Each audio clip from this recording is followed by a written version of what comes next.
Joe, tell me about this wonderful little vet we found at the show. Hi. Well, it's a 1958 Corvette. I bought the car. It was a partially done restoration project, and I bought it a little less than 2 years ago. It has a Corvette correction frame and C4 suspension components. It has an LS3 with a Tremec 6-speed, and it has the Dana 44 rear end Corvette independent rear suspension.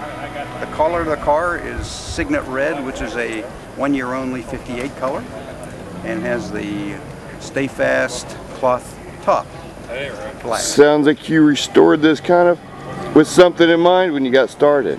Well, I have other Corvettes, and I've been in Corvettes since 1969. I bought my first wreck to restore, and kind of I've been doing it ever since.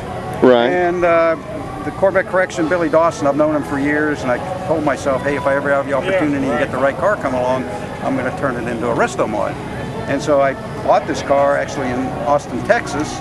Like I said, it was partially done. The guy that started it died, and Billy's shop is down outside of San Antonio. So I went down and I dropped the body off. He made the frame, the suspension, and shipped it back to me. And then I finished the car off. And as a matter of fact, we just got finished. I just got finished with it a month ago by putting the convertible top on. Really? So. Now I like the top. Yeah, I bought the convertible top. It's actually, this is a plug for them. It's Kaufman Corvette in Mansfield. Okay. Where he makes the whole framework. They make it according to the original specs. Oh. And then they put the cloth on. He came down one day. The son of Ernie Kaufman came down, and we spent about a half an hour, and he just put it on the car, and it fit just like it's supposed to. It looks great. It looks wonderful. Yeah, and it was a lot less trouble to me trying to put it on. Oh my God, I know. So then what kind of power plant do you have? Okay, it's a LS3. Oh, it's a 430 horse. It's out of a crate. Right. And it's pretty much stock as it came out of the crate. It has the power steering, power brakes, power windows in the car.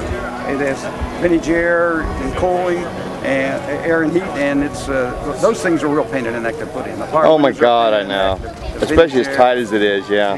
The aftermarket windshield wiper system was a pain in the neck to deal with because there's only so much room underneath that dash, and I got everything stuffed underneath the dash. Right. As a matter of fact, the big umbilical cord of wires that comes off the back of the engine and comes into the car, it looks like something off the space shuttle. It looks like it's about 3 inches in diameter and goes to the computer, and I got all that stuff just wedged into the kick. Okay. And one of my intents when I made the car was to try to keep it as original looking as possible. On the outside, the only thing gives it away other than the stance is the wheels and tires, and these are 2008 Z06 wheels off the front. Okay. Newer Corvettes have skinnier ones than they do on the front and the back, and these are all four the same as the front. And on the inside, other than things like the leather interior, obviously that's a giveaway, but I don't have any speakers that's noticeable or any. It looks very original. Right, that was my intent. Yeah. So let me point out a couple items you might find interesting. Okay, well now what you do, so then we're going to start. Okay. So tell me about some of the features your car has. Okay, a couple things that are kind of neat, and I can't take 100% credit for it, but Billy Dawson, like I said, Billy Dawson of Corvette Correction, he manufactures a fiberglass cover that goes over the original dash.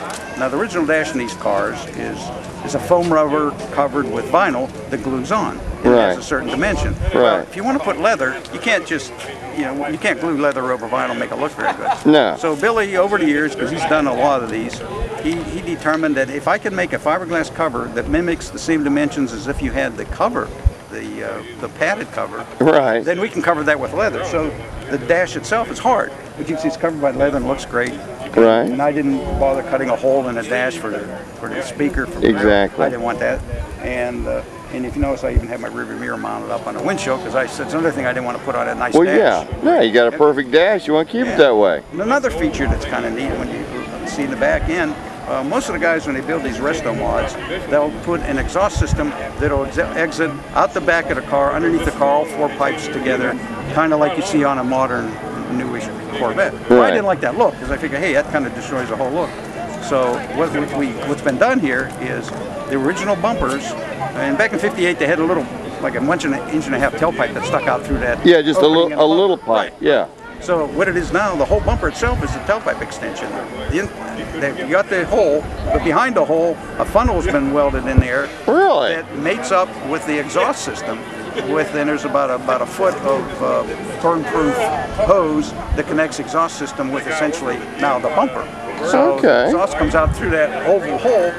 And of course the bumper gets hot, but I don't care about that. Right. But it looks tough. That's a trick. I like that. So it was neat. Another thing about Billy's design here, as far as I know, he's the only one that makes these aftermarket frame and suspension systems for these cars that uses the transverse mounted leaf spring. Most of the other manufacturers, they use coil-over shocks. Exactly. Which is an easier way to go.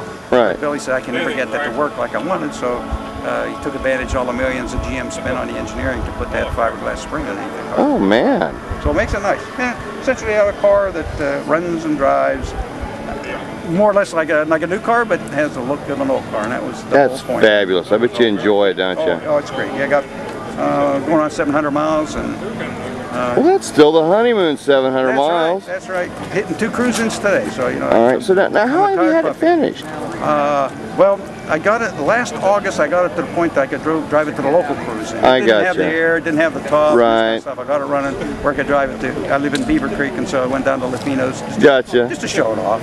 You were Mickey Mouse in a little bit. Yeah, and this last, like I said, when I put the top on, when we put the top on about a month ago, that was the most major thing. One of these cars, they're never really done. No, always something to screw with. no. Well, you can always improve something, get something more classic.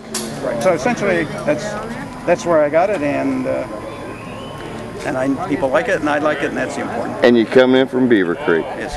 And you're going to keep cruising with the E-Rider. Absolutely.